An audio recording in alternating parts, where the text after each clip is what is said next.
¿Nos escucha? ¿Nos escucha? Perfectamente. 5, 4, 3, 2, 1 segundo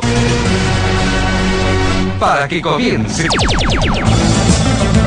Este es Aquí y Ahora, el momento para pensar y provocar pensamiento. Despierta tú que duermes y te alumbrará la verdad, porque tú eres la iglesia. Allí donde te encuentres, en el campo, en la ciudad, en tu hogar, en los reclusorios, en el parque, en tu trabajo, en los mercados, en los hospitales, en las esquinas, en el automóvil, es decir, donde te encuentres. Esta es la iglesia de los 9 millones. La iglesia que no tiene paredes. Quédate con nosotros, quédate con nuestro compañero, amigo y pastor William Osmar Chamagua.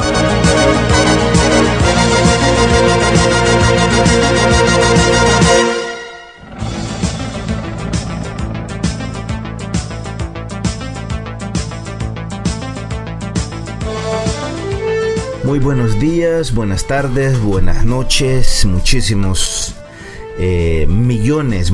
millones de matatadas de abrazos para todos ustedes, amados hermanos y hermanas, compañeros y compañeras, amigos y enemigos. Saludos a todos en el mundo. Si usted nos escucha a través de la señal abierta de Radio Cadena Mi Gente en el AM 700, vaya para usted nuestros abrazos fraternales. Y de igual manera, si nos escucha en todo el territorio centroamericano, o ya sea que nos escuche a través de la internet también alrededor del mundo, sea mañana, tarde o noche, muchísimas gracias por permitirnos acercarnos y llegar hasta donde usted se encuentra. Ya usted ve que con las tecnologías modernas no hay distancia que valga. Hoy es domingo 23 de agosto de este año en curso 2015. Su hermano y amigo William Osmar Chamagua les saluda.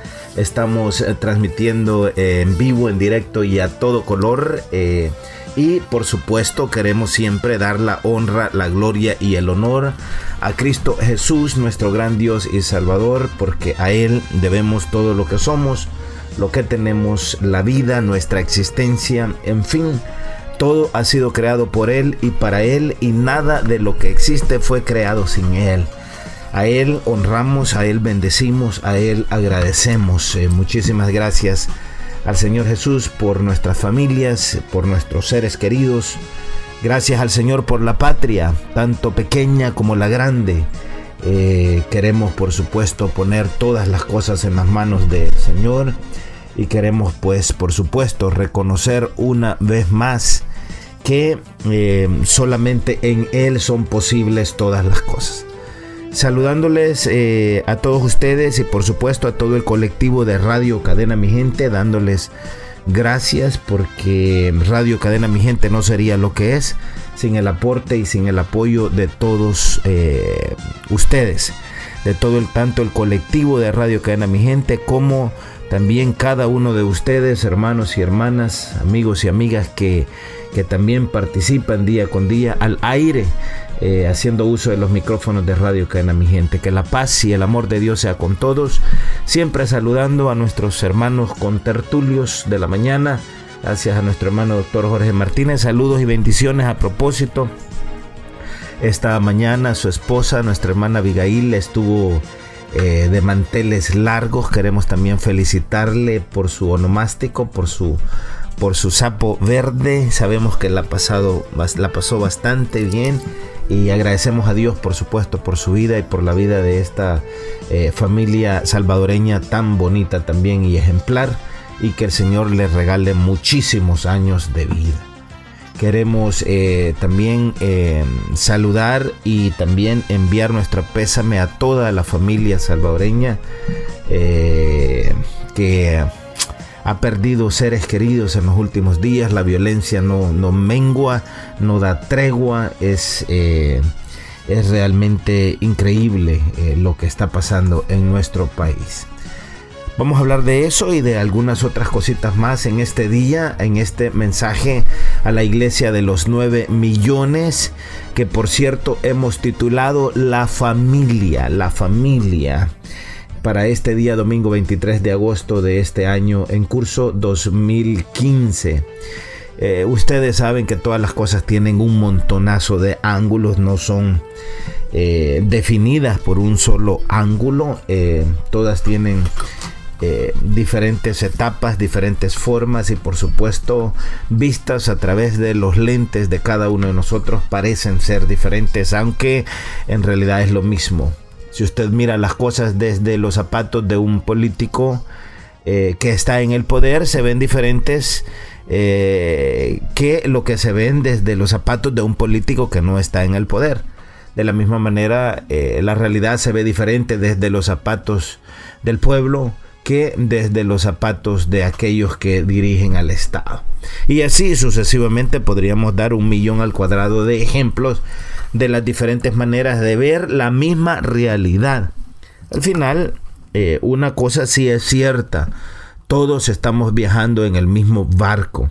Y ya sea que sea el político que tiene el poder en el Estado, o ya sea que sea el campesino que no tiene que comer, el Titanic se está hundiendo y eso es indiscutible.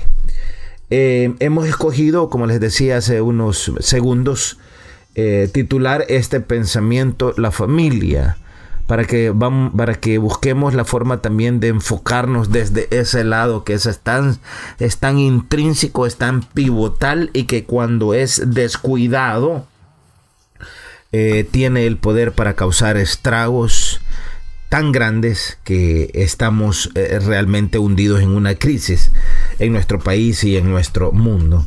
Antes de entrarle a este tema de hoy, la familia, quisiera compartir con ustedes para ponerlo en contexto también algunas de las noticias que han sido difundidas a nivel nacional y a nivel internacional solamente durante esta semana.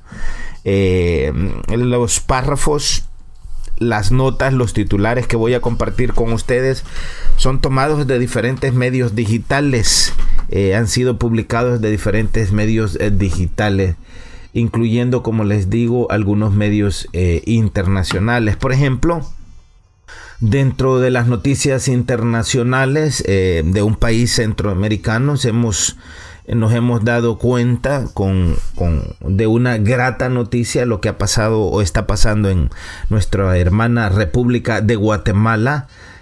Ha sido publicado, por ejemplo, que el presidente Pérez Molina, el actual presidente de Guatemala, y que organizaciones sociales, empresa privada y mucha gente, también el pueblo guatemalteco, está pidiendo que renuncie. Bueno, resulta que ha salido a la luz pública que el actual presidente de Guatemala, Otto Pérez Molina, lideraba una estructura de corrupción en aduanas, eso de acuerdo a la CIGID en Guatemala, una CIGID que nuestros actuales gobernantes están rehusando crear en El Salvador. Este viernes ha publicado el periódico digital El Faro. El Ministerio Público pidió el antejuicio contra el presidente Otto Pérez Molina por su participación en la estructura que defraudaba el sistema de administración tributaria de Guatemala. También logró la captura de la ex vicepresidenta Roxana Baldetti, todo en un trabajo articulado con la Comisión Internacional contra la Impunidad en Guatemala, o sea, la CIGID, por los delitos de asociación ilícita, caso especial de estafa, defraudación aduanera y cohecho pasivo. Eso está pasando en Guatemala. Ya nos dimos cuenta hace un par de días atrás que la ex vicepresidenta de Guatemala, Roxana Baldetti, ha sido detenida, ha sido arrestada. Hasta el día de ayer estaba detenida en una institución militar. Muy grave el problema que está. Ya usted ve que cuando se quiere, cuando los países quieren, es posible detener a aquellos que escogen hacerle daño a los pueblos a través de la corrupción. Es posible hacerlo. Es posible destituir aún a los mismos presidentes de la República cuando se tiene la voluntad, cuando las instituciones tienen la voluntad de hacerlo y cuando por supuesto el pueblo también tiene la voluntad de hacerlo. Es posible terminar con eso. Estos son de los últimos ejemplos que estamos viendo. En Honduras está sucediendo algo similar Es importante que estemos al tanto de las noticias y ojalá en nuestro país también, con tanta información que tenemos en la mano, también muy pronto estos casos puedan darse. Es importante que nosotros entendamos que no solamente los políticos que llegan al poder a través de la elección popular son los que practican la corrupción. Hay muchos también funcionarios públicos de segundo grado que también están hundidos en la corrupción. En El Salvador tenemos el ejemplo, una fiscalía, por ejemplo, muy deficiente. Hemos leído en las notas de esta semana que el asesino de un taxista, de uno de nuestros hermanos taxistas recientemente, que fue inclusive detenido con el arma que había asesinado a nuestro hermano que se ganaba la vida laborando o trabajando como taxista.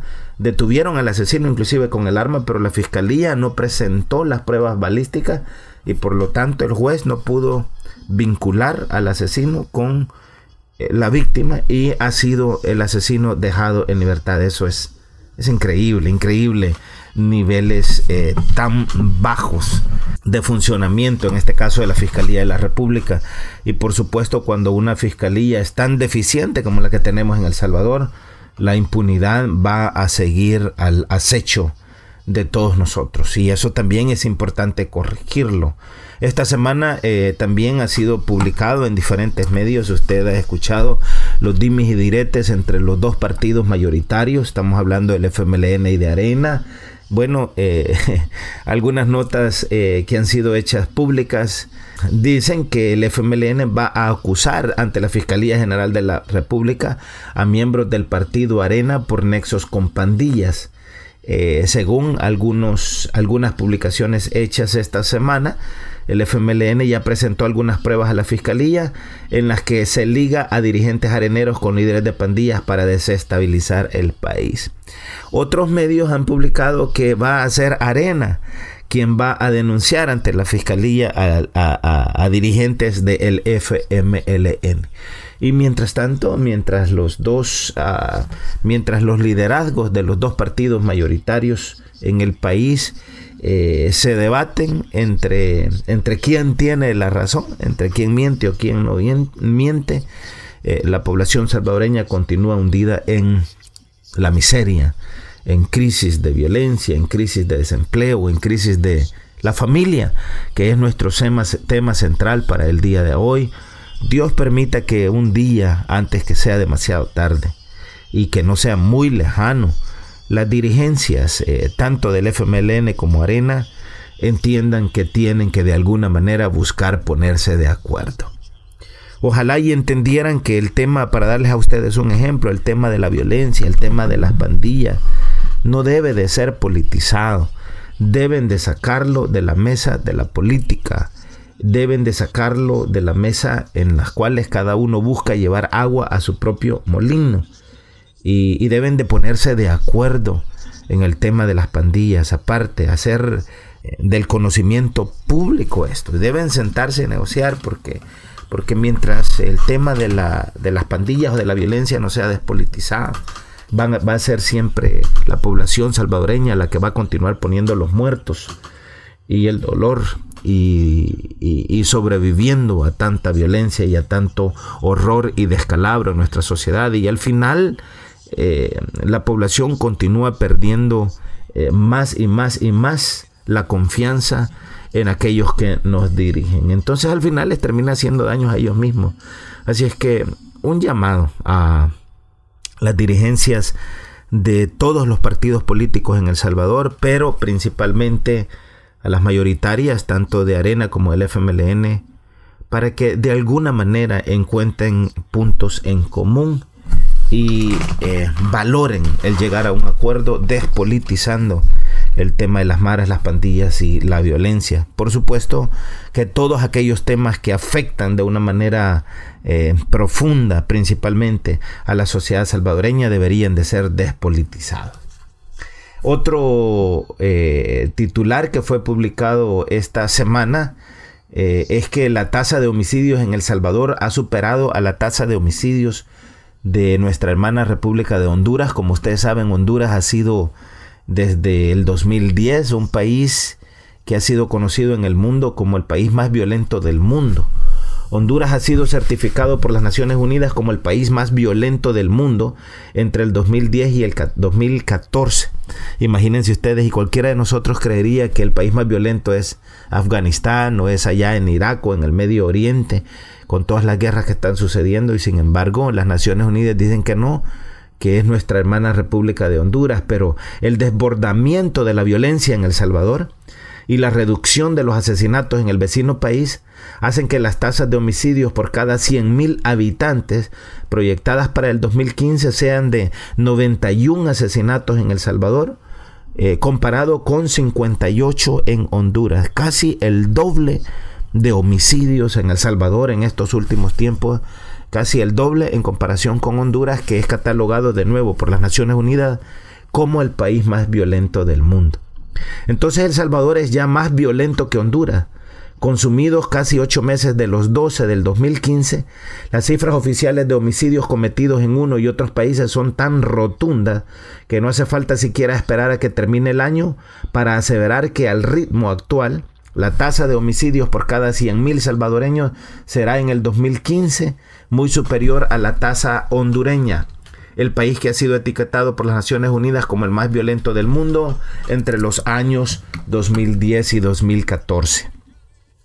Según el Instituto de Medicina Legal, en El Salvador se han cometido hasta el 11 de agosto 3.603 homicidios, hasta el 11 de agosto, un promedio de 16 al día. En Honduras, según los datos de la Policía Nacional, hasta el 17 de agosto se contaron 3.256 asesinatos, es decir, 14 por día. Como la población salvadoreña es de 6.5 millones de personas frente a 8.9 millones de Honduras, la tasa proyectada para el 2015 es de 91 homicidios por cada 100,000 habitantes en El Salvador, mientras que en Honduras se situaría en torno a los 58 asesinatos. El vecino país tuvo en el 2011 su tasa de homicidios más elevada, es decir, 91, una cifra no alcanzada nunca antes en el presente siglo por ningún otro país del hemisferio. Sin embargo, desde aquel hito, si bien aún conservan el título de país más violento del mundo, la tasa ha descendido año tras año hasta situarse en 68 en el 2014. Entonces El Salvador cierra, nos dice otra publicación, semana negra en números de homicidios. Yo, por supuesto, no quiero estar trayendo malas noticias, ni mucho menos estar preocupando más a ninguno de ustedes. Simplemente estoy dando lectura a algunos de estos titulares publicados esta semana para, como les decía antes, ponerlo en contexto y podamos desarrollar el tema que queremos desarrollar, valga la redundancia, el día de hoy en este mensaje a la iglesia de los 9 millones. El promedio de homicidios en la última semana, es decir, en esta semana que estamos terminando en El Salvador, el promedio de homicidios de esta semana ha sido de 37 asesinatos diarios. Increíble, esto da escalofríos y no de los buenos. Esto a pesar que las autoridades aseguran que la situación de violencia está controlada. Usted sabe que el ministro de Seguridad y Justicia, Benito Lara, ha dicho que inclusive al gobierno, funcionarios públicos internacionales les han felicitado y les han dicho que están yendo por buen camino. Bueno, si buen camino es tener un promedio diario de 37 asesinatos en la última semana, no quiero saber qué es lo que sería ir por un mal camino. La violencia desbordada que abate a El Salvador ha sembrado luto en por lo menos 216 familias salvadoreñas en los últimos 6 días. Cifras que equivalen a un promedio diario de 37 muertes violentas. Todo esto transcurre mientras las autoridades afirman que los planes de seguridad están siendo efectivos y que están en el rumbo correcto. El término récord de homicidios que se acuñó el lunes por la mañana para referirse al domingo 16 de agosto como el día más violento en la historia reciente del país. 40 asesinatos en un día. Es decir, el domingo pasado, hace 8 días, 40 asesinatos en aquel domingo 16 de agosto. Pero ese día de 40 asesinatos solamente tardó un día más para ser superado. Las siguientes 24 horas lo superaron totalmente. Entonces, esta semana también se ha publicado que Taiwán, la República China de Taiwán, ha respondido y ha dicho que el donativo de 10 millones no era para ser utilizado por Arena. Para Taiwán, la investigación por corrupción contra el expresidente Francisco Flores ha sido incómoda como una piedra en el zapato. En enero del 2014, el gobierno salvadoreño llamó a consultas a su embajadora en Taiwán porque ese país ignoró durante 2 meses una petición de información sobre las donaciones que hiciese en los años 2003 y 2004. El 31 de agosto próximo, el juez del caso decidirá si existen los elementos de prueba suficientes como para que el exmandatario, estamos hablando del expresidente Francisco Flores, sea llevado ante un juzgado de sentencia. En otras cosas, sobre el accionar de las pandillas y sobre una posible insurgencia, esto lo publica el periódico digital El Punto y el titular está entre signos de interrogación: del accionar de las pandillas a una posible insurgencia. Más de 500 homicidios van ya en lo que va de agosto. Existe ahora mismo en el país una confrontación armada. Se está hablando ya de una nueva etapa de escalada de violencia. Las formas complejas de la actual organización criminal podrían crear un nuevo tipo de insurgencia nunca antes visto en El Salvador. Y escribe este periodista que la multiplicidad de los grupos armados ilegales y la consecuente respuesta del Estado, estamos hablando del Estado salvadoreño o del gobierno salvadoreño, están incrementando drásticamente los niveles de violencia en El Salvador, a tal grado que ciertos analistas ven el peligro de que surja una mayor confrontación con movimientos insurgentes en un país que logró poner fin a una guerra civil hace 23 años atrás. La violencia asciende a índices extremos. Además de los 25 asesinatos diarios reportados en lo que va del mes de agosto, recuerde que los 37 se refieren a los últimos 6 días. Los 25 asesinatos diarios se refieren a lo que va del mes de agosto. Han comenzado a registrarse hallazgos, además de eso, de cadáveres calcinados o de cuerpos de jóvenes con señales de tortura. Baste decir que se han registrado también, en lo que va del año, 100 masacres o asesinatos múltiples. De nuevo quiero pedirles disculpas por esto, pero de nuevo, esta es una realidad que vive actualmente nuestro país. Y de nada sirve, como nosotros decimos en El Salvador, de nada sirve hacernos los locos. Por supuesto que tampoco podemos estar hablando 24 horas al día de esto. Y una vez más, estoy compartiendo estos titulares y estas notas con ustedes para ponerlas bajo el contexto del tema de hoy, la familia.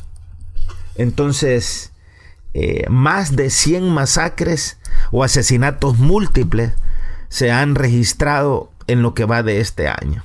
Y todavía nos hacen falta 4 meses más en el año para las famosas estadísticas. Entonces, con motivaciones políticas o no, pero la actual organización de las pandillas o maras cuentan con normas de clandestinidad, compartimentación, financiamiento y comunicaciones, tal como se organizan las insurgencias armadas. Estadísticas y análisis del Estado indican que en la actualidad existen tantos o más homicidios de los que hubo en la pasada guerra civil. Estamos hablando de los años 1980-1992, cuando los promedios diarios no llegaban a los 20 Esto durante nuestro conflicto armado. Los asesinatos no llegaban a los 20. Estamos en una nueva etapa de escalada de violencia, de confrontación armada, en la que están participando tanto el Estado como las pandillas y otros grupos armados e ilegales, aseveró Janet Aguilar, que dirige el Instituto Universitario de Opinión Pública UDOP de la Universidad Centroamericana UCA y autora de varios libros sobre las pandillas en El Salvador y en Centroamérica. Me parece grave que el Estado esté recurriendo a la utilización de prácticas de violencia institucional que en realidad pueden provocar que transitemos a un nuevo estadio en este conflicto y en este caso. Darles más elementos a estos grupos armados, el caso de las pandillas, para que realmente evolucionen a lo que podría ser un movimiento social con rasgos de un grupo insurgente, advirtió la experta en temas de violencia. A finales del mes de julio, las pandillas lograron paralizar parcialmente el transporte público, especialmente en la capital. Lanzaron una orden de boicot y para hacer cumplir sus medidas, asesinaron a 11 transportistas e hirieron a otros 4. Con el paro provocaron $60 millones en pérdida. Por supuesto, esos números son aproximados. En el pasado conflicto o guerra civil salvadoreña, la guerrilla también tenía capacidad de parar el transporte público, interrumpir las comunicaciones y el servicio eléctrico y otras formas de sabotaje a la economía. La reacción del gobierno ante el paro de las maras fue un mayor despliegue de policías y de soldados en todo el país y operativos de seguridad para los autobuses y terminales. Además, se giraron órdenes de captura contra 300 pandilleros acusados por la Fiscalía de haber dirigido y ejecutado el paro del transporte. Sin embargo, Aguilar, estamos hablando de Janet Aguilar, considera que el gobierno y el Estado en su conjunto han sido totalmente incapaces e inoperantes para implementar la política vigente de seguridad, es decir, se han quedado a un nivel del papel y el discurso.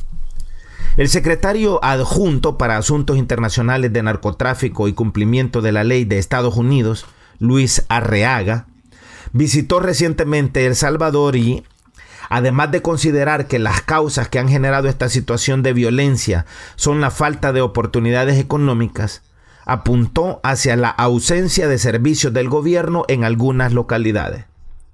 Arreaga también observó que la presencia del narcotráfico, que ha hecho una ruta de tránsito en Centroamérica, ha derivado en una proliferación del pandillerismo. En los medios de prensa y en las redes sociales, las noticias de los asesinatos son las que ocupan los mayores espacios.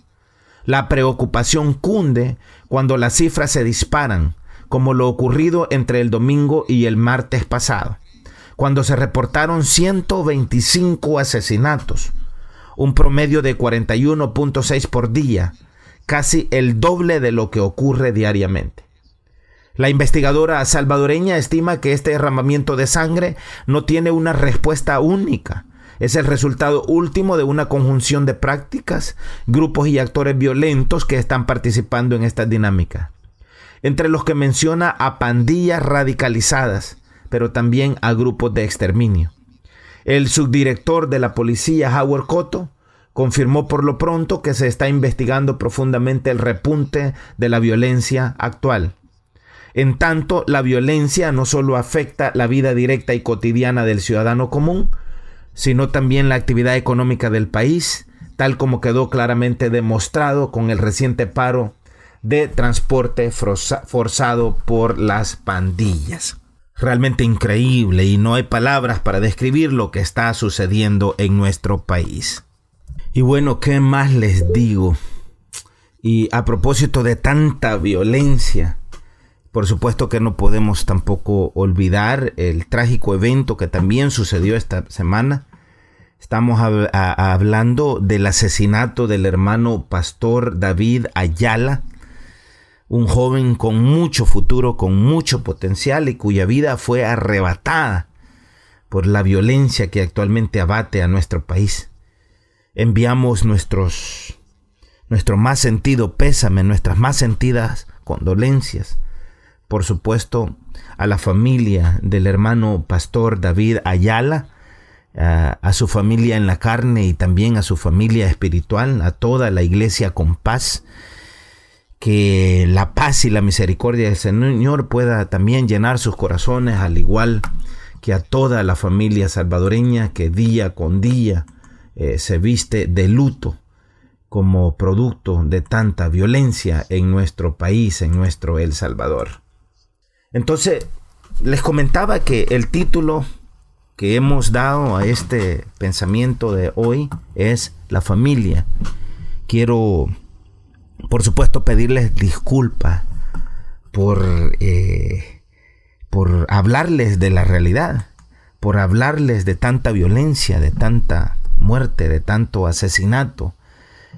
Un promedio de más de 40 asesinatos diarios en lo que va de la última semana, y de más de 25 el promedio diario, 25 personas asesinadas en lo que va del año.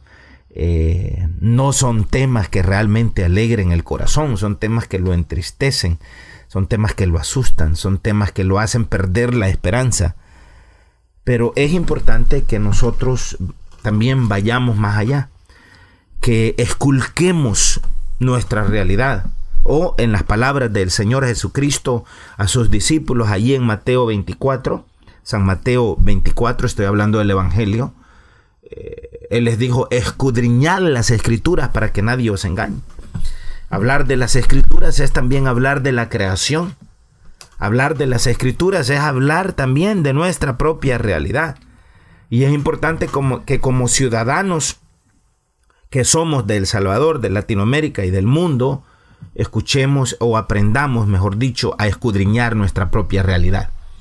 Entonces, para que nosotros podamos tener una muy bien fundada personalidad, estoy hablando de forma personal e individual, y para que cada uno de nosotros llegue a tener una bien fundada personalidad, esto por supuesto incluye a nuestros hijos y a nuestras hijas de hoy, a nuestros pequeñitos de hoy, para que ellos el día de mañana crezcan y lleguen a convertirse en hombres y en mujeres de bien con una personalidad muy bien fundada. Se va a requerir que desde que hoy, que son pequeñitos, tengan a su alrededor una verdadera familia. Recuerde usted, la familia es el tema central de hoy. Una verdadera familia que incluya, por supuesto, al papá y a la mamá. Usted sabe que hoy en día los seres humanos están tratando inclusive de cambiar la familia, de transformar la familia. Pero cuando estamos hablando de una verdadera familia, estamos hablando del papá y de la mamá. La humanidad, como de todos es conocido, está compuesta por hombres y por mujeres, por varones y por niñas. Es innegable que los problemas más complejos del mundo tienen que ver con las relaciones entre los seres humanos, específicamente las relaciones entre los hombres y las mujeres. Relaciones que están directamente ligadas a la familia. Vea usted los problemas actuales que como sociedad tenemos el día de hoy. He comenzado este pensamiento a la iglesia de los 9 millones, dándole lectura a unos cuantos, a unos pocos de los titulares que han sido publicados en los periódicos y que han sido publicados a través de la radio y a través de la televisión en esta última semana solamente. Pero nosotros sabemos que los problemas actuales que como sociedad sufrimos hoy, tenemos hoy, sobrevivimos hoy, están ahí: el tema de las pandillas, el tema de la violencia, el tema del narcotráfico, el tema de la hipocresía, el tema de la corrupción en la política, el tema de la corrupción en la religión, el tema de la corrupción en la empresa privada, el tema de la corrupción, ¿sabe en dónde más? En la familia. Porque todos estos temas pueden fácilmente ser rastreados al tema, como vuelvo y les repito, de la destrucción, de la corrupción y de la separación de nuestras familias. El tema de la migración legal o indocumentada o ilegal, como le llaman muchos. El eje central de todas estas cosas es la familia. Alrededor de la familia gira absolutamente todo lo que tiene que ver con la vida humana. El estado actual del país es el resultado de que nuestras familias en El Salvador y en el mundo están destruidas, divididas, corrompidas, alejadas de ellas mismas. Conocer esto debe de llevarnos, por lo tanto, a argumentar que el modelo para resolver los problemas de nuestra sociedad, los problemas de la humanidad, los problemas del mundo, se encuentran centrados en el establecimiento de la creación de una verdadera familia. Janet Aguilar, la licenciada Janet Aguilar, directora del IDUCA, en el artículo que leíamos que ha sido publicado por Contrapunto, ella decía que los actuales gobernantes se han quedado al discurso y al papel y que han demostrado ser ineficaces en la solución de los problemas que tenemos. Bueno, tal y como lo estamos viendo en la realidad, desde la cabeza de nuestro actual presidente de la República, en la cabeza de él, y asumo que en la cabeza de sus asesores, porque yo creo que él también tiene asesores y preguntas, en la cabeza de los diputados en la Asamblea Legislativa, en la cabeza de los funcionarios públicos en general, en la misma cabeza del fiscal de la República, tal y como lo han hecho saber al público en los últimos tiempos. Desde la visión de ellos piensan que la violencia se va a terminar con la violencia. A mayor violencia, mayor represión. La diferencia con los gobiernos de Arena es que no lo están llamando mano dura o super mano dura. Están yendo más allá, ni siquiera están tocando esos términos, pero es lo mismo.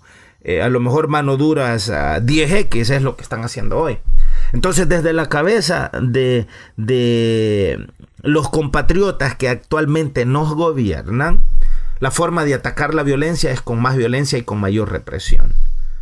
Pero yo quiero diferir en eso y quiero proponer que la forma de solucionar la violencia, la crisis que actualmente tiene el país, de enfrentar los problemas que tenemos como sociedad, es reconstruyendo la familia, poniéndole mayor atención a la familia, invirtiendo en la familia. Desde el Estado se debe de invertir en la familia.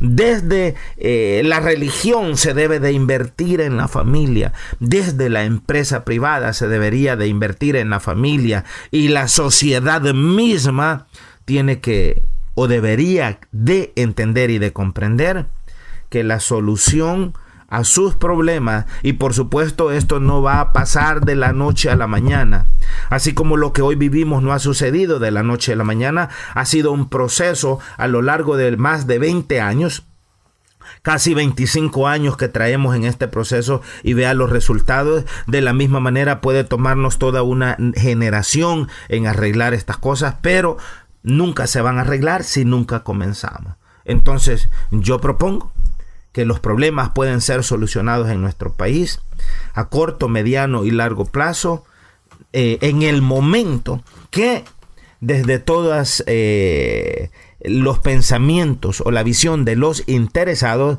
estamos hablando de la gente en el poder político, en el poder religioso, en la empresa privada, etcétera, etcétera, etcétera, comencemos a enfocarnos en la familia. Les decía que el actual gobierno ha decidido que para resolver el problema de las maras, de la renta, de los asesinatos de tantos de nuestros hermanos, gente inocente, la solución es matar a todos los pandilleros. Eso es lo que el gobierno actual ha decidido. Por supuesto que esto está provocando también daños colaterales, está provocando también grupos armados que no estoy diciendo que sean dirigidos por el Estado, pero que al ver la ventana abierta están también haciendo de las suyas. Usted recuerda en la década de los años 70 y la década de los años 80, cuántos estudiantes inocentes murieron simplemente porque un oreja vino y dijo: esos son guerrilleros. Recuerda usted que antes cualquiera le ponía lo que decimos el dedo y ya era tildado de guerrillero, y la Guardia Nacional, la Policía de Hacienda, los escuadrones de la muerte iban y lo sacaban a medianoche y simplemente lo desaparecían. Entonces tenemos tantos ejemplos de esos, miles, decenas de miles de ejemplos. Y en alguna manera hoy también se está regresando a lo mismo del pasado, porque hoy ya no es ser guerrillero, hoy es ser pandillero. Y yo estoy más que seguro que hay muchos muchachos que no tienen nada que ver con las pandillas, con las maras, que están siendo asesinados y que han perdido la vida simplemente porque alguien les puso el dedo o simplemente porque alguien tiene deseo de derramar sangre. Entonces el actual gobierno ha decidido que para resolver el problema de las maras, de la renta, de los asesinatos, es importante, y la solución es asesinar y matar a todos los pandilleros. Según palabras de los mismos funcionarios públicos, ha sido el mismo gobierno, es decir, el Estado, el que ha generado por lo menos el 30% de los actuales asesinatos. De hecho, algunos funcionarios han pedido que no se cuente entre los muertos a los asesinatos que son cometidos por la policía o por el ejército o la fuerza armada. Entonces, según palabras de los mismos funcionarios públicos, el 30% de los actuales asesinatos son cometidos por el Estado. Entonces, de nuevo, de acuerdo al pensamiento de nuestros gobernantes, la solución es acabar con la violencia y con todos los crímenes en general, generando más violencia. Por supuesto que yo sé que muchos de ustedes estarán de acuerdo conmigo que eso va a generar mayor violencia, mayor derramamiento de sangre, mayor pérdidas de vida, y es importante comenzar a solucionar estas cosas desde otros ángulos. Entonces, claro está que esa no es la solución. La solución está en encontrar, fortalecer, proteger y reunificar a la familia. Si nosotros contásemos con familias verdaderas, estas se unirían para formar países verdaderos y un mundo verdadero, un mundo de verdadera paz, un mundo ideal, un mundo utópico. Preguntémonos por un momento, o mejor dicho, hagámonos la pregunta por un momento, si el mundo en el cual nosotros vivimos hoy es un mundo bueno o malo. ¿Qué me respondería usted si yo le pregunto? ¿Qué usted cree, hermano, hermana, amigo, amiga, compañero, compañera? ¿Qué usted cree? ¿Vive usted en un mundo bueno o vive usted en un mundo malo? Escuche la palabra. Yo no estoy preguntando si El Salvador es bueno o El Salvador es malo para vivir. Estoy preguntando si el mundo en el cual vivimos es bueno o si el mundo en el cual vivimos es malo. Digo esto porque cuando nosotros estudiamos, escudriñamos la realidad de la historia mundial, como en la historia de cualquier otro país, nos vamos a dar cuenta que las historias de todos los países del mundo están llenas de guerra. ¿Usted no cree que hay guerra en Honduras? Claro que hay guerra en Honduras. ¿Hay guerra en Guatemala? Claro que hay guerra en Guatemala. ¿Hay guerra en Venezuela? Claro que hay guerra. ¿Hay guerra en Ecuador? Claro que hay guerra. ¿Hay guerra en México? Claro que hay guerra. ¿Hay guerra aquí en Estados Unidos? Claro que hay guerra en Estados Unidos. Ahora mismo hay un señor ahí que tiene el espíritu de Hitler, que está despertando el nacionalismo en la gente blanca acá en Estados Unidos por medio del odio. Estoy hablando del señor Donald Trump, y está utilizando como bolsa de arena a todos los latinoamericanos. Él, por supuesto, no está diciendo a todos los latinoamericanos, pero cuando está hablando de la migración ilegal, él dice a nuestros hermanos indocumentados ilegales, y le está pegando tan fuerte a eso que está generando mucha violencia y que está generando un espíritu nacionalista en la ultraderecha en este país.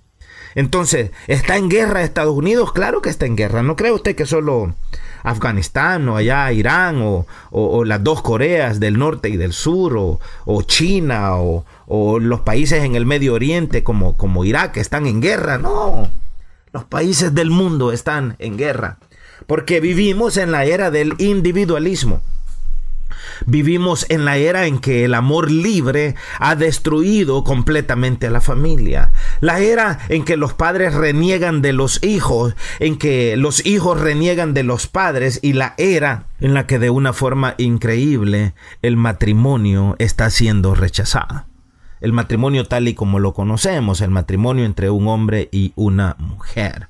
que es la base, que es el eje central para sostener a la familia. Es decir, que la familia está bajo ataque no solamente en El Salvador, sino en el mundo entero. Y por eso hacía la pregunta: ¿vivimos en un mundo bueno o en un mundo malo? La respuesta es que vivimos en un mundo malo. Y por supuesto que nuestras sociedades están hoy viendo el resultado de vivir en esta era del individualismo, en la era en la cual el amor libre está por doquier y está destruyendo completamente a la familia, en la era en la cual los padres, vuelvo y repito, reniegan y niegan a sus hijos, y los hijos reniegan y niegan a sus padres.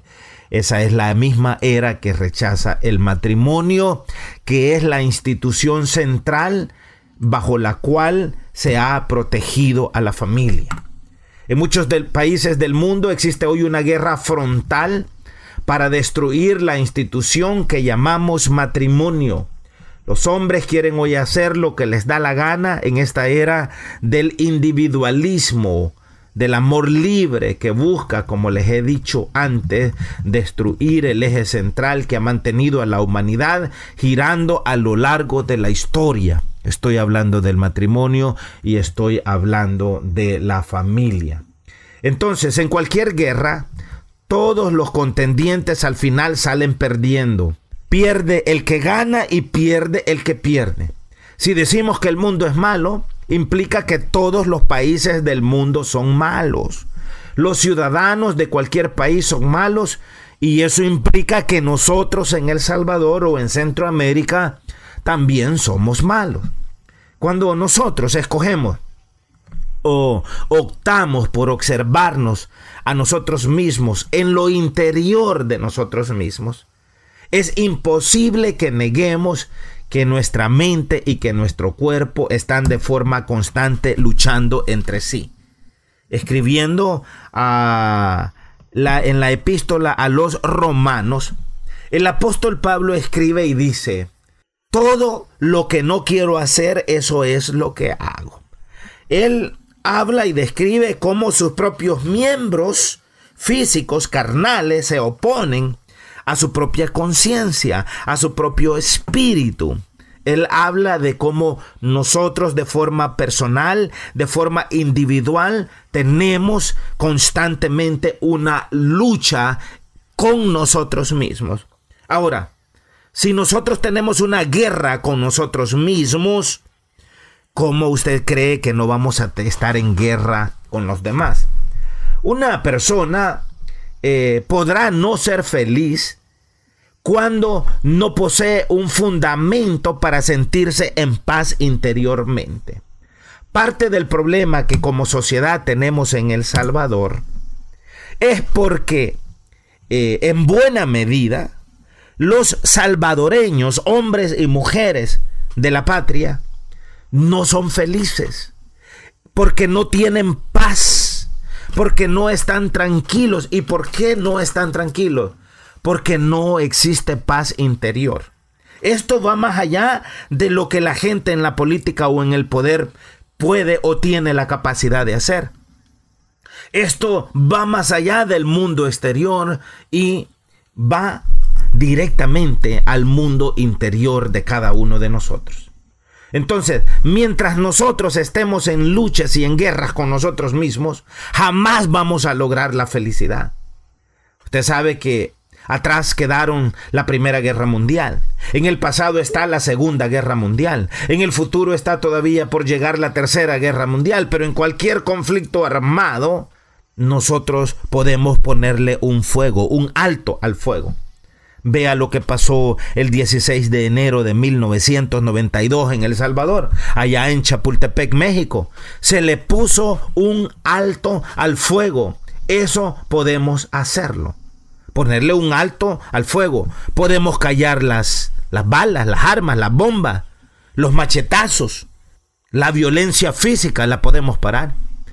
Pero no podemos hasta el día de hoy parar los conflictos internos que nosotros tenemos. No hemos logrado alcanzar, ni como personas, ni como familia, ni como sociedad, la paz que tanto añoramos, porque nuestras familias están destruidas.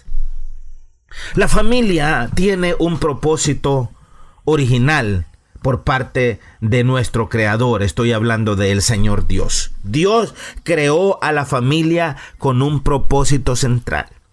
La familia es el pilar de la sociedad. Es como un edificio.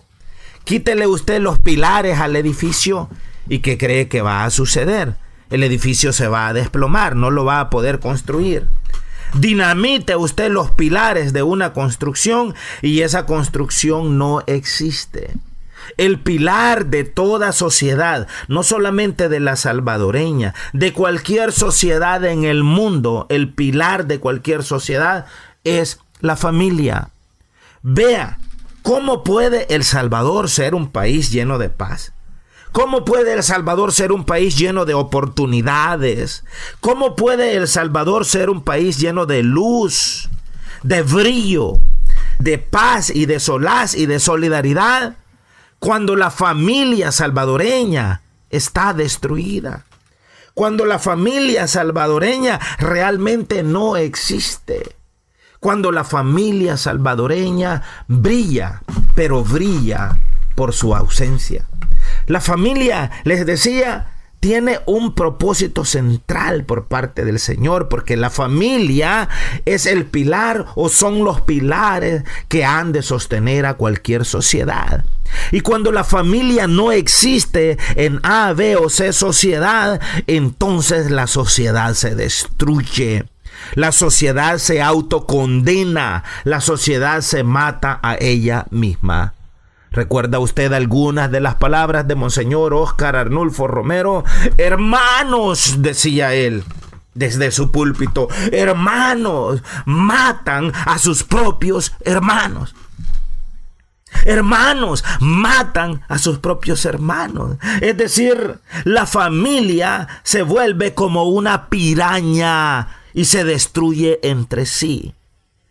La familia salvadoreña es toda la familia salvadoreña. ¿Y qué es lo que la familia salvadoreña está haciendo actualmente? Como una piraña destruyéndose entre sí. La familia salvadoreña se ha convertido en una familia de caníbales. Es decir, nos estamos canibalizando a nosotros mismos, porque hemos olvidado el propósito inicial y central y eje de toda la creación de Dios. No solamente se trata la familia de iniciar un matrimonio. La familia, lo más importante que nosotros tenemos que comprender es que existe desde la visión de Dios para formar, para construir y para dar a luz a familias sacerdotales. Porque nosotros, como seres humanos, hemos sido llamados a ser parte del reino de Dios.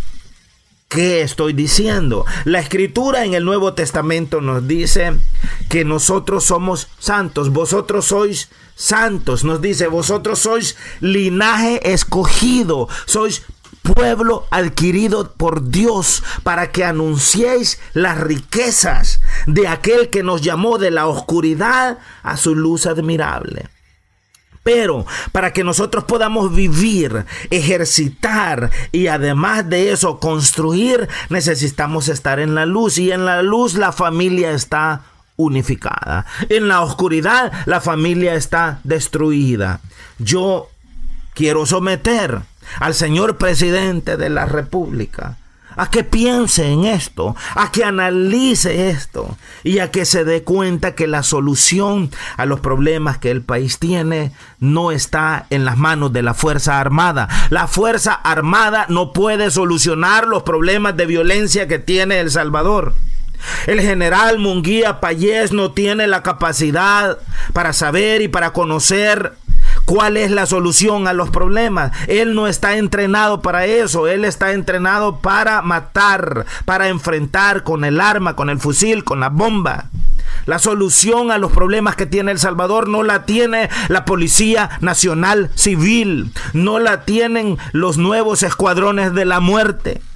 La solución a los problemas que que enfrenta El Salvador de hoy la tiene la familia. Pero para que la familia pueda actuar, la familia tiene que ser fortalecida.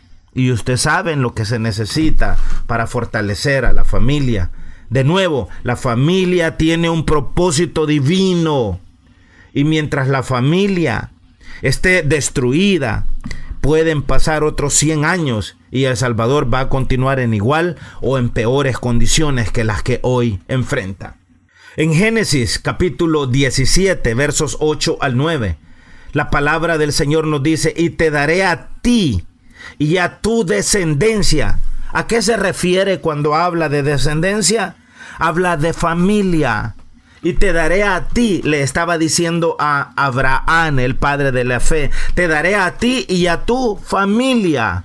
Después de ti, la tierra de tus peregrinaciones, toda la tierra de Canaán como posesión perpetua, y yo seré su Dios. Dijo además Dios a Abraham: tú pues guardarás mi pacto, tú y tu descendencia, es decir, tú y tu familia, de generación en generación van a guardar mi pacto después de ti por sus generaciones. Pero pregunto, ¿hemos guardado nosotros como familia salvadoreña el pacto por nuestras generaciones con el Señor Dios? Por supuesto que no lo hemos guardado. Y entonces, ¿por qué nos quejamos? De la misma manera podemos preguntar, ¿y entonces cuál es la solución? La solución es que entremos en un nuevo pacto con el Señor. Él es fiel, Él es verdadero. Recuerde usted que la Escritura misma nos dice que si nosotros somos infieles, como lo hemos sido, Él permanece fiel. Y fiel es Dios para perdonar nuestros pecados. Es decir, fiel es Dios para perdonar nuestros insultos, para perdonar nuestras infidelidades, para perdonar nuestra corrupción, siempre y cuando estemos dispuestos a cruzar el puente del arrepentimiento. Y el arrepentimiento implica o significa que tenemos que estar dispuestos a dejar de hacer las cosas que siempre hemos hecho. Vea usted la maldad, vea usted el pecado, vea usted la desobediencia y la oscuridad a lo que nos ha llevado a tener en esta última semana más de 40 asesinatos por día, a tener un promedio de 25 asesinatos en lo que va de este año por día. O sea, eso no es posible. No debemos de tener tan solamente un solo asesinato. Pero para que consigamos eso de nuevo, necesitamos prestar muchísima atención a la familia. Entonces, parte del propósito de Dios es que nosotros como seres humanos y como sociedad cumplamos el pacto que Él hizo con nosotros y con nuestra descendencia. Ahora, nosotros sabemos que el encuentro con el Señor Dios no podemos heredarlo. Por lo tanto, nuestros hijos, nuestras hijas y los hijos de nuestros hijos y de nuestras hijas tendrán que tener un encuentro personal con el Señor y construir un nuevo pacto con Él. ¿Y cómo van a saber eso? Bueno, ahí viene la responsabilidad de la familia, la responsabilidad de los padres, que deben de enseñar a sus hijos a guardar ese pacto. En Génesis 18, versos 17 y 18, dice la palabra: y el Señor dijo: ¿ocultaré a Abraham lo que voy a hacer? Puesto que ciertamente Abraham llegará a ser una nación grande y poderosa, y en él serán benditas todas las naciones de la tierra. Cuando desde la palabra de Dios se dice todas las naciones de la tierra, lo que en realidad está diciendo es todas las familias de la tierra. Usted ve que otra forma de referirnos a El Salvador es la gran familia salvadoreña. Otra forma de referirnos a Latinoamérica es la gran familia latinoamericana. De forma constante hablamos de la patria grande. Pero también podemos decir la gran familia latinoamericana. Y en este caso estamos diciendo la gran familia salvadoreña. Podríamos decir la gran familia guatemalteca, o la gran familia hondureña, o la gran familia mexicana, o la gran familia nicaragüense. Es decir, cuando el Señor le dijo a Abraham que en él iban a ser benditas todas las naciones de la tierra, él estaba hablando en él o en ti van a ser benditas todas las familias de la tierra. ¿Cuántas familias hay en El Salvador? Sabemos que en El Salvador somos 6 millones, un promedio de 6 millones de habitantes y 3 millones que estamos en la diáspora. Pero, ¿cuántas familias hay en los 6 millones? ¿Cuántas familias? Hablar del tema de las pandillas, hablar del tema de las maras, de la violencia, del narcotráfico en El Salvador. Se dice que por lo menos el 10% de la población está envuelta en ese rubro. Y cuando se habla del 10% de la población, se está hablando de un promedio de 600,000 personas que son familias. ¿Cuántas familias hay en esas 600,000 personas que están envueltas en el rubro de las pandillas en El Salvador? Que sobreviven de la renta que le hacen a sus hermanos. ¿Cuántas familias hay? ¿Se imagina usted cómo han sobrevivido esas familias? Esas familias obviamente están destruidas. Ese 10% de la familia salvadoreña es un % extremo de corrupción. Estamos escuchando cómo la ex vicepresidenta de Guatemala ha sido detenida por actos de corrupción y que muy pronto lo más seguro es que van a detener al actual presidente de Guatemala, Pérez Molina. Estamos ya muy conocedores del caso del expresidente Francisco Flores en El Salvador. La Corte Suprema de Justicia acaba de hacer público el patrimonio con el que entre comillas entraron y el que entre comillas salieron los últimos 4 presidentes de El Salvador. Y hay una discrepancia muy grande en el número del expresidente Elías Antonio Saca. Allí aparece que el expresidente Mauricio Funes no demuestra muchos ingresos, pero usted sabe que en El Salvador eso no necesariamente es la verdad, porque en El Salvador hay muchas formas de esconder el dinero, hay muchas formas de llevarlo a paraísos fiscales. Sabemos que el expresidente Funes hizo más de 80 viajes fuera del país y que, entre comillas, los gastos han sido declarados reservados. Si no hay nada que esconder, ¿por qué lo esconden? ¿Por qué lo esconden? Ahora, todo eso ha afectado a la gran familia salvadoreña. Entonces, pero hablar de corrupción no solamente es hablar de la corrupción de la familia de los políticos, sino que también la familia en El Salvador, en este caso el 10% de las familias que viven del rubro de la extorsión o del trabajo ilícito de las pandillas, está muy podrido. Esa familia está muy podrida, está muy corrupta. O sea, para que una madre de familia, para que un padre de familia acepte que su hijo mate a otra persona inocente y todavía lo encubra, esa madre de familia, ese padre de familia tiene que estar podrido. Entonces, si usted le presta atención, el eje, el génesis del problema que tenemos está en la familia salvadoreña.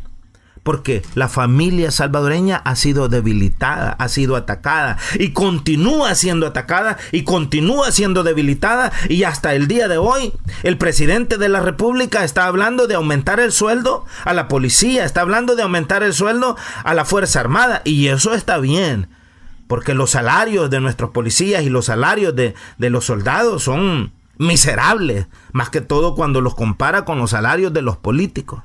¿Sabía usted que un político, un diputado en la Asamblea Legislativa gana en un mes lo que un campesino en El Salvador gana en 5 años? Ellos lo ganan en un mes. Por supuesto que eso está podrido, la familia política está podrida y ahí está de nuevo parte del problema. Pero entonces, se está invirtiendo dinero en la Fuerza Armada, se está invirtiendo dinero en la PNC y de nuevo no estoy en contra de eso porque es importante que los sueldos sean dignos de aquellos que nos protegen, pero no se está invirtiendo dinero en la familia.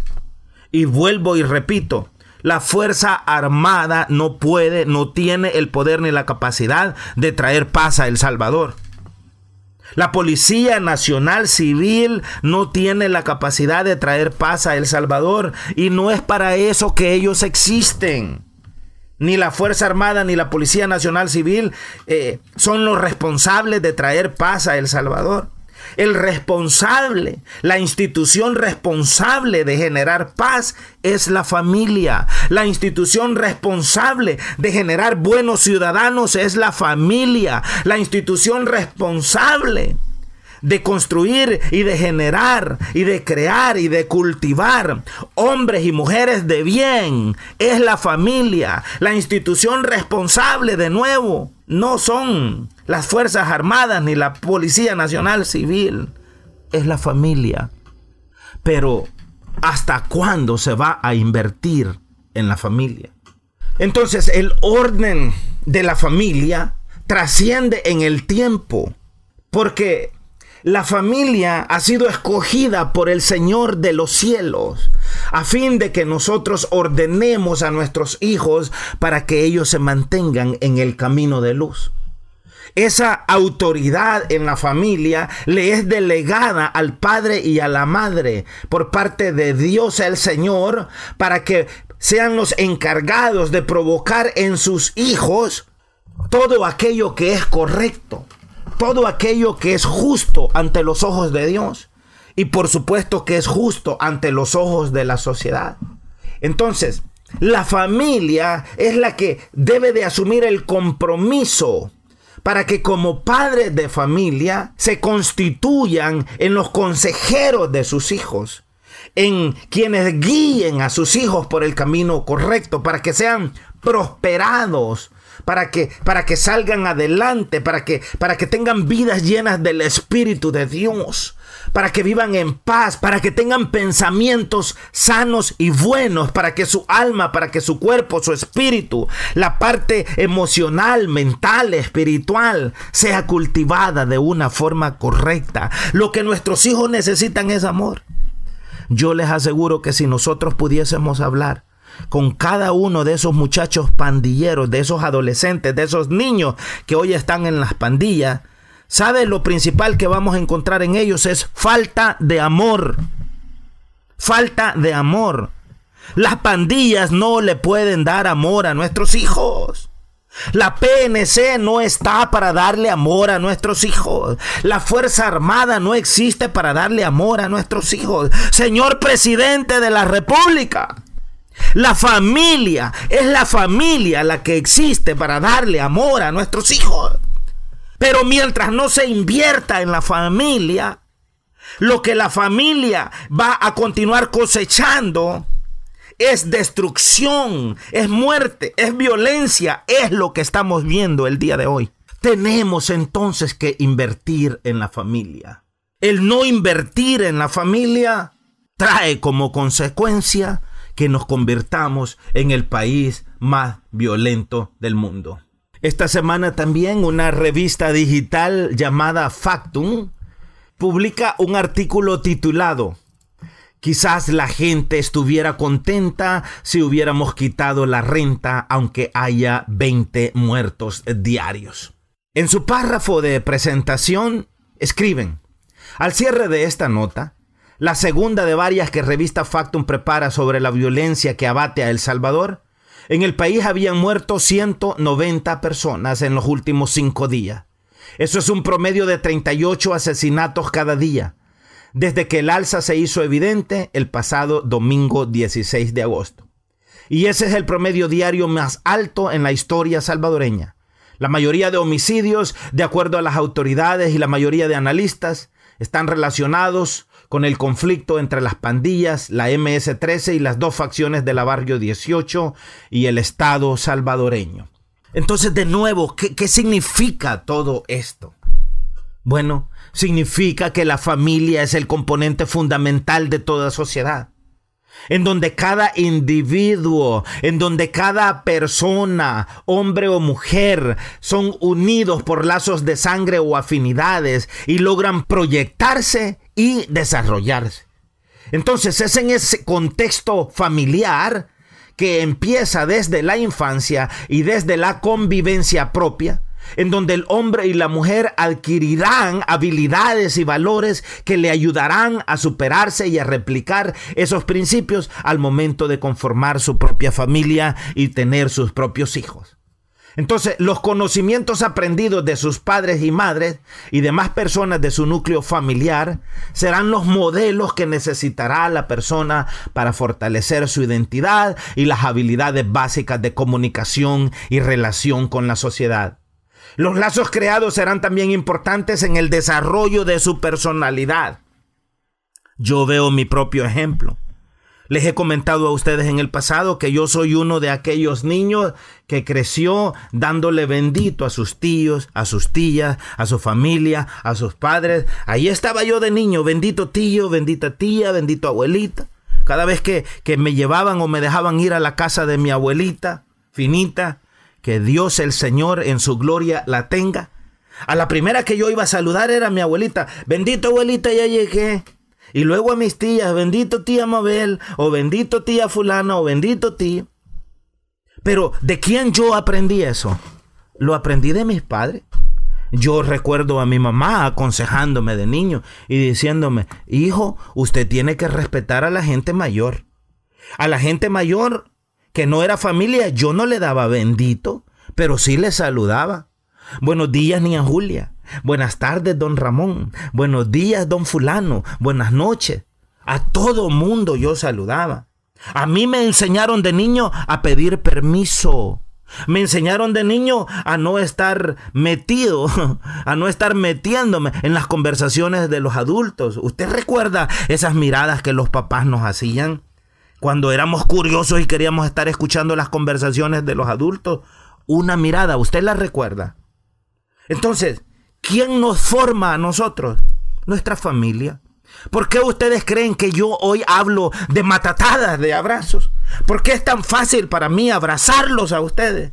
¿Por qué es tan fácil para mí decirles que les amo? ¿Por qué es tan fácil para mí tener un compromiso real y verdadero con ustedes? ¿Por qué cuando yo les digo, les hablo con mi corazón en la mano? ¿Por qué es tan fácil para mí practicar la decencia y la honestidad y la ética? Porque eso es lo que mis padres me enseñaron. Porque eso es lo que mi núcleo familiar me enseñó. Si mi papá o mi mamá hubieran sido mareros o pandilleros o políticos corruptos, eso es lo que yo hubiese aprendido.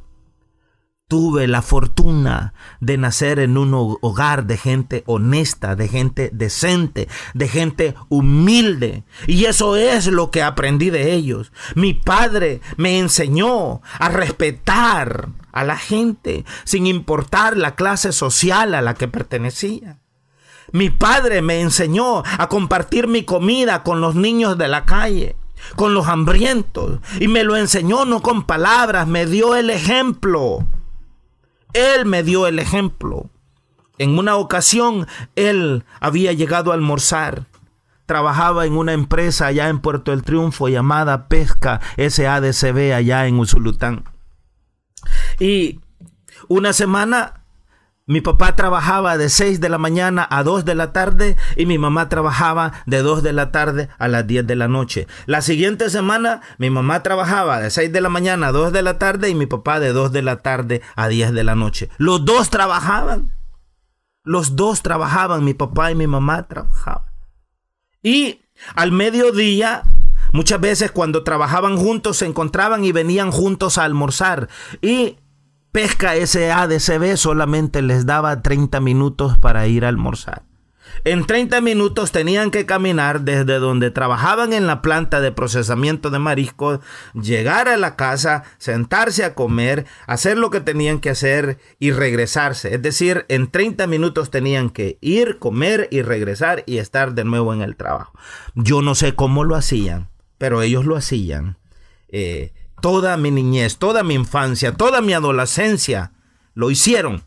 Y un día, uno de aquellos benditos días que nos habíamos sentado a comer en casa, solo éramos los 4, papá, mamá, mi hermana y yo.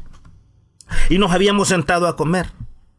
Y no había más comida que la comida preparada que estaba en los platos de nosotros 4. Y siempre llegaban los borrachitos, siempre llegaban los niños de la calle a pedir comida a la casa. Y siempre llegaban a la hora que sabían que mis padres estaban ahí presentes. Y en aquel día que estábamos sentados a la mesa, a punto de comer, de repente en la ventana, en el balcón de una de las ventanas de la casa, un niño que hoy considero tenía entre 9 y 11 años de edad, acompañado de otro niño más pequeño que eran niños de la calle, comenzaron a tocar el portal de hierro que tenía aquella ventana. Y al mismo tiempo que decían: tenemos hambre, regálenos comida. Oiga usted, tenemos hambre. Gritaban hacia el interior de la casa en donde nosotros o la familia nuestra estaba sentada, preparada para participar del almuerzo de aquel día. Bien recuerdo a mi padre, a don Ramón Chamagua, decirle a mi hermana: hija, dales de comer. Y bien recuerdo a mi hermana, viendo a mi padre fijamente, decirle: papá, ya no hay más comida. Cuando mi hermana dijo: ya no hay más comida, y mientras yo observaba y callaba, y observaba a mi mamá callar y observar, mi papá se puso de pie, hizo su silla hacia atrás, agarró el plato de comida, se fue a la puerta, abrió a la puerta, invitó a los niños a entrar y les dijo: siéntense y coman.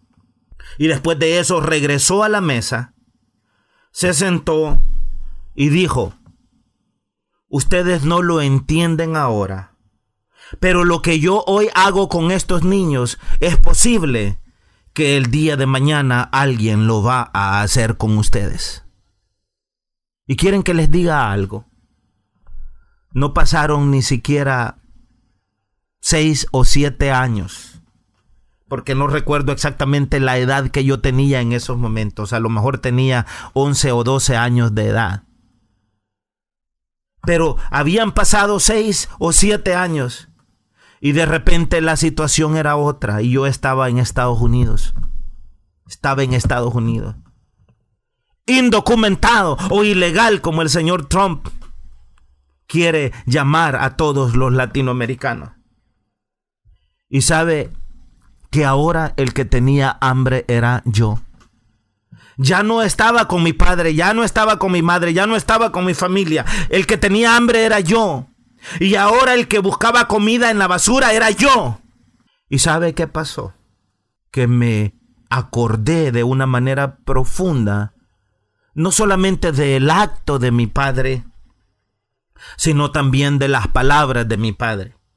Ustedes no lo entienden ahora, dijo él, pero lo que yo hago hoy por estos niños, alguien lo va a hacer por ustedes el día de mañana. Dicho y hecho, porque alguien, cuando yo tuve hambre, cuando fui cipote, cuando fui ilegal aquí en los Estados Unidos, alguien me extendió la mano y alguien me dio de comer. Yo soy lo que soy por mi familia. Les amo a ustedes sin conocerlos, a la mayoría, porque mi familia me enseñó a amar. Los respeto porque mi familia me enseñó a respetar. Les sirvo porque mi familia me enseñó a servir. Amo a Dios porque mi papá me enseñó a respetar a Dios. No deseo la muerte, mucho menos violenta para nadie, porque mi papá un día me dijo: usted nunca vaya a desear la muerte de nadie. Usted nunca vaya a desear el mal para nadie. Fue mi padre quien por primera vez me habló de la ley de la compensación. Quien por primera vez me habló que esa ley de la compensación llega hasta la 4ª generación. En el camino fui entendiendo más cosas, como la ley de la siembra y la cosecha. En el camino fui conociendo mejor al Señor Dios. En el camino fui aprendiendo y conociendo muchas otras cosas. Pero la base de quien yo soy es mi familia.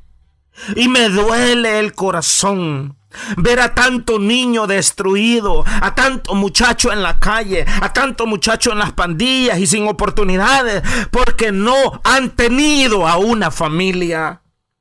Queremos nosotros solucionar el problema que tenemos como sociedad. Reconstruyamos a nuestra familia. Seamos padres y madres responsables. Señor presidente de la República, quiere heredar un mejor país a sus hijos y a sus nietos y a sus bisnietos. Invierta en la familia. La familia es la primera y última universidad. La familia permanece para toda la vida. Sembremos y engendremos e inyectemos los valores humanos, los valores divinos a nuestros hijos. Y vamos a construir una mejor sociedad. La violencia no puede generar más que violencia. El amor puede generar amor. La ética genera ética, la honestidad genera honestidad y el ejemplo genera ejemplos. Es por esto que en el sitio web importancia.org se nos comenta que entendemos por familia al grupo primario del ser humano. Esto es así, ya que la familia actúa como el primer grupo de personas con las cuales el ser humano que nace entra en contacto. La familia es el grupo responsable de cuidar y de proteger al bebé, pero también de integrarlo al mundo y de hacer que a través de la enseñanza de prácticas, reglas y pautas de convivencia pueda adaptarse exitosamente a las necesidades de la sociedad. La importancia de la familia estriba principalmente en dos pilares fundamentales para la existencia del ser humano. Por un lado, la familia brinda al recién nacido protección, cuidado, cariño, enseñándole a través de esas cosas, a través de esas reglas de comportamiento, en dónde está el peligro, qué cosas no se deben de hacer, cómo ser sano, cómo ser saludable, qué significa cada sensación, etcétera, etcétera, etcétera. Esto es así, ya que un bebé, al ser abandonado sin ningún tipo de cuidado o protección de posibles peligros, no podría sobrevivir por sí solo. Para los seres humanos, el cuidado y la protección de los padres es necesaria hasta la edad de la adultez, momento en el cual se entiende que la persona ya puede valerse y cuidarse por sí misma. Pero otro de los factores más importantes de la familia, especialmente de la humana, es la posibilidad de establecer una comunicación con otros seres, fenómeno que le permitirá a una persona adaptarse a la sociedad en la que viven con otros individuos o con otras personas. Se estima usualmente que al recién nacido suele llevarle un tiempo comprender que la madre es un ser distinto a él o a ella misma. Y allí es en donde cumple un rol fundamental el padre, separándolos, pero también permitiéndole al bebé comprender lentamente que es parte de algo mayor que él o ella misma. El compartir en familia nos lleva, por lo tanto, a una instancia de interacción mutua, marcada por el afecto, es decir, por el amor. El hecho de tener una familia caracterizada por el compartir, por un clima de amor y preocupación por los demás, dista de ser una condición accesoria. Es el contexto básico para el desarrollo de una persona.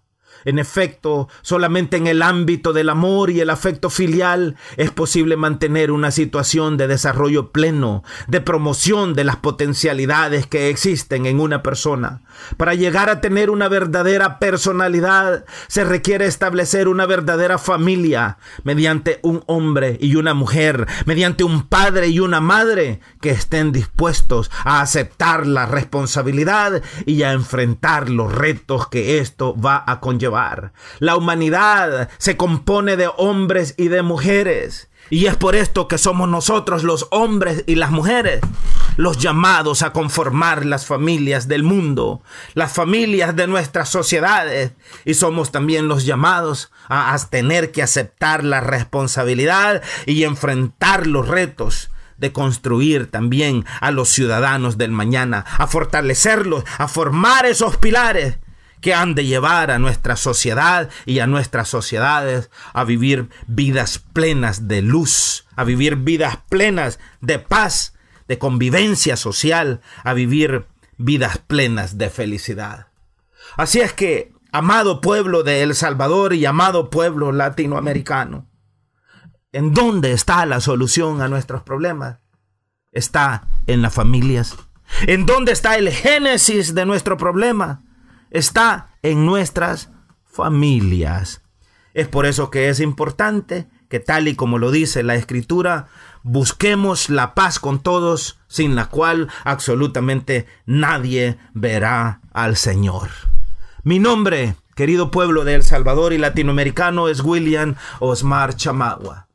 Que Dios permita que la palabra nos ayude a entender y que la palabra nos ayude a encontrarnos con el camino correcto y que la palabra nos ayude a llegar al final a ese seno eterno del cual todos procedemos y del cual todos hemos nacido y salido.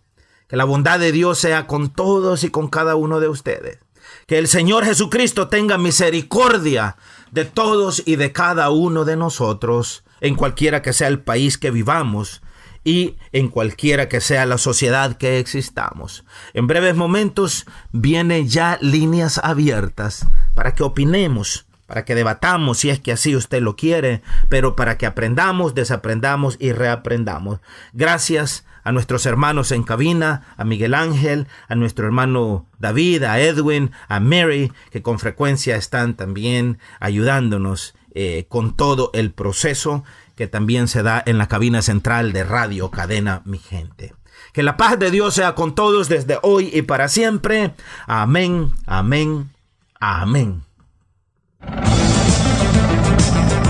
Hemos escuchado el mensaje del pastor William Osmar Chamagua en la Iglesia de los 9 millones. A continuación, su opinión al aire.